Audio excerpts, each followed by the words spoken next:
les enfants, ils ont un taux élevé de glutathion. Et le glutathion, ça intervient dans le stress oxydatif, alors que les personnes âgées ont un taux très très faible de glutathion. Et c'est pour ça qu'elles sont exposées, et on l'a vu avec le rapport Varingo, puisque ici au Luxembourg, on a eu 384 morts sur les 930, donc ça fait presque la moitié, enfin un peu moins, de personnes âgées qui sont décédées. Et même si elles ont pris 2 vaccins, 3, et on sait qu'il y a dans les CIPA des problèmes de motricité et que les personnes doivent faire de la rééducation avec des kinésithérapeutes parce qu'elles n'arrivent plus à marcher. Donc ça devrait alarmer aussi la chambre. Et les jeunes ont un taux, et aussi le fait que de glutathion. Le glutathion, c'est ce qui permet de lutter contre le stress oxydatif, puisque cette maladie, avant d'être une maladie pulmonaire, c'est une maladie du sang et une maladie qui provoque des inflammations.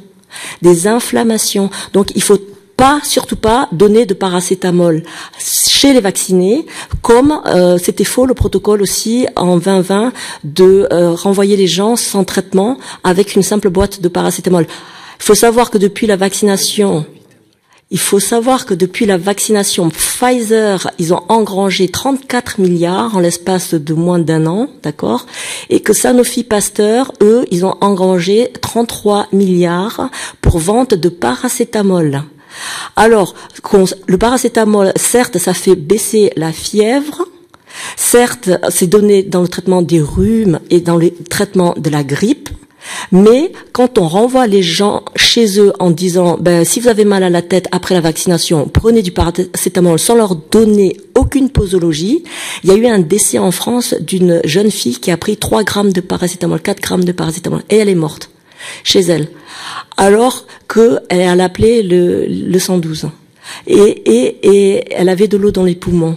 Donc ça prouve bien qu'il y a un phénomène, le paracétamol déclenche le phénomène de tempête cytokinique, d'accord, et le phénomène de ADE, c'est ce qu'on appelle Antibody Dependent Enhancement. Donc au niveau des biomécanismes moléculaires qui sont mis en jeu, il vaut mieux donner de la N-acétylcystéine que du paracétamol. La N-acétylcystéine, pas la acétylcystéine tout court, la N-acétylcystéine. Parce que, en général, l'acétylcystéine, ça permet par exemple, d'évacuer le mucus quand on a les bronches encombrées. Mais ça permet pas de lutter contre le phénomène, de bloquer le phénomène d'inflammation.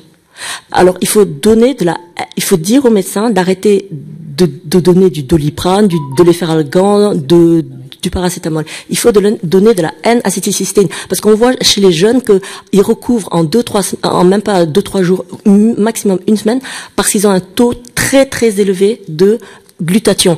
Et le paracétamol inhibe la glutathion réductase, donc empêche la production de glutathion dans le corps. Merci pour ces explications. Une dernière prise de position ou d'offre de Madame Hammond.